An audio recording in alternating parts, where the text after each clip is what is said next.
เลี้ยวบาดีวานนามัตถุผู้ขาตัสตาน้อมจอมทำผู้ลือโลกนบนมทำพระเจ้านบนมทำเพิ่นก้าวแล้วแล้วหน่วยพระธรรมอีกพระทรงผู้เลิศล้ำนักนออาลิยาขอย่อมือข้าลาวะต่อพระไตรทั้งสามแก้วมือดีมงคลแล้วมหาไสโศกเมือนมวลมิตรหมายมาอันมุ่งได้มาเข้าดอกบัวมา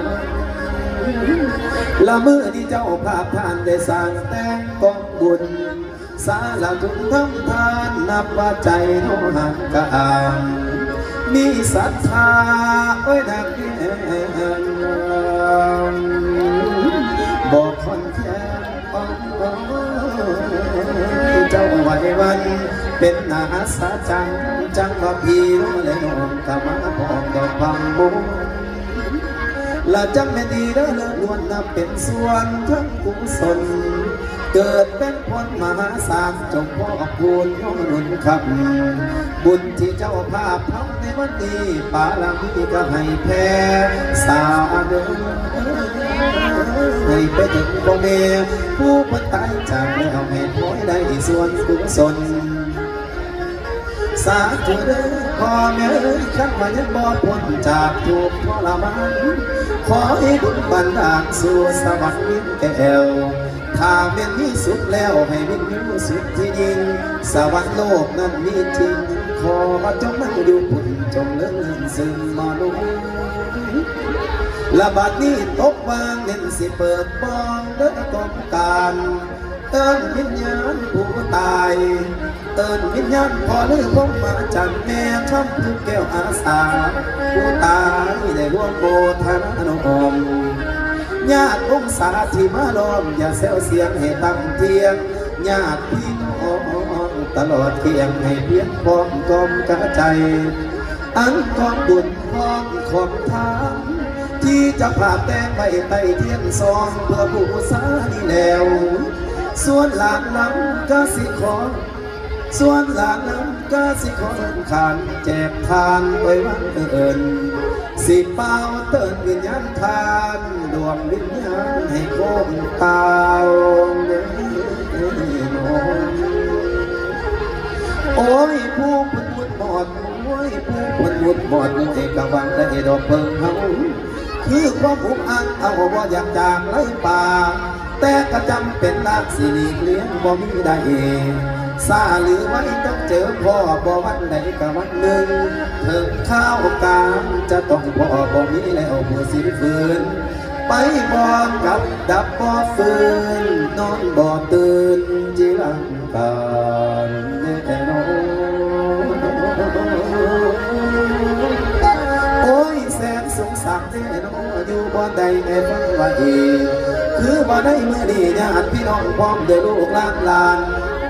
กำลังพากันสร้างกุศลทางแจกบานทั่วละดิเทพผ่านพยานให้ดอกสอยหาเพิ่นว่าสาธุสาธุสาธุเด้อ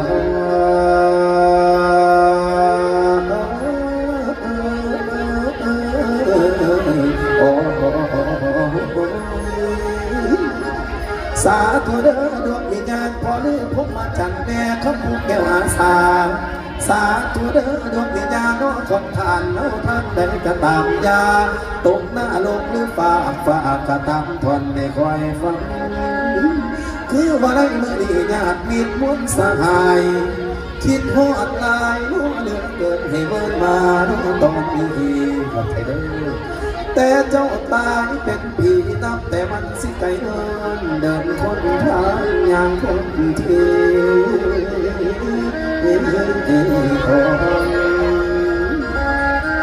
ในตอนนี้ถ้าเจ้าตกอเวจีขอเด้มาลาเจ้าเดินมาด้วยเหตุบ่อยมาเมื่อได้ยินเสียงผู้ขาสุขสัทธาประกาศซื้อมองเหี้ยเกินเสริมเจ้าหลวงพายมัน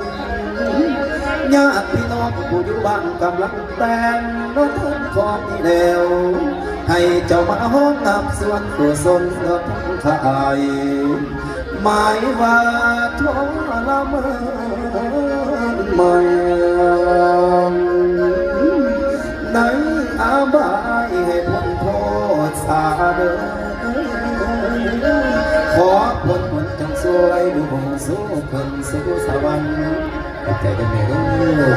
ถ้าวิญญาณเจ้านั้นหักอยู่แดนใดให้วิญญูก็เส้นสุดสู่วันอย่ามีห่วงสนุกนอนสนุกเทิงอยู่ในเบิร์วิมานแทนเด้อนโอ้ยอย่ามีทุกโศกแค้นก็เสริมสร้างให้ห่างไกล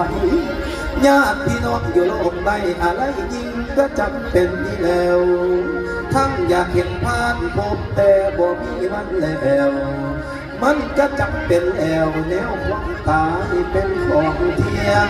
เมืองก็ตายโลกลุกตาเองหาใส่กะบ่มีมาคิดเห็นเด้นอ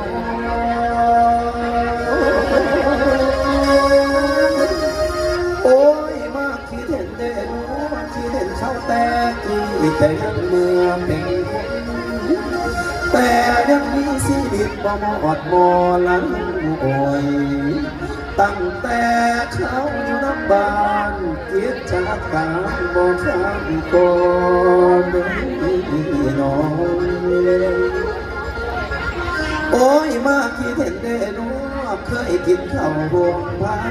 เคยกินปลาห่วงปีเองแต่เขากี่ดอกก้อนดังคิดไปหามันล้นจุกสั่งมาเรียนทางอยู่ในโอทั้งอยากเห็นภาพพบแต่บอกมีไว้วันแล้วและทั้งอยากเห็นภาพพบสื่อว่าตายสลายละอ่าง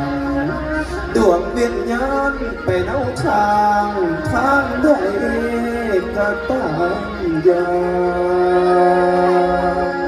มาเดินโอ้ยมาบ่มีรูปร่างกันทนแม่นบ่ดีคือว่าในมือดีญาติพี่น้องพร้อมได้ลูกหลานกำลังพากันสร้างตัวสมทานแจกมานมาอาสาเด้อมาหับบุญให้เธอนี่เอาโตขึ้นสู่สวรรค์ลาวาสา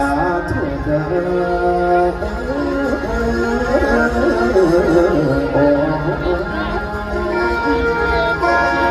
สาธุเด้อให้ได้บุญกุศลโยน้ำไปดอกสะอาดไหมเกิดสาดได้พบพอความจนให้กายาวิ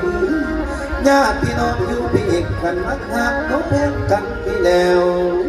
ยังคอยอยู่น้องสังบายเป็นห่วงลายที่วันคนกินทานในวันนี้อานิสงส์ทุกสิ่งอย่างพ่อแม่เอ๋ยสิขอบ้างมอบให้เจ้าเอาเนื้อฟ้าสู่สวรรค์ที่พ่อเอ๋ยที่แม่เอ๋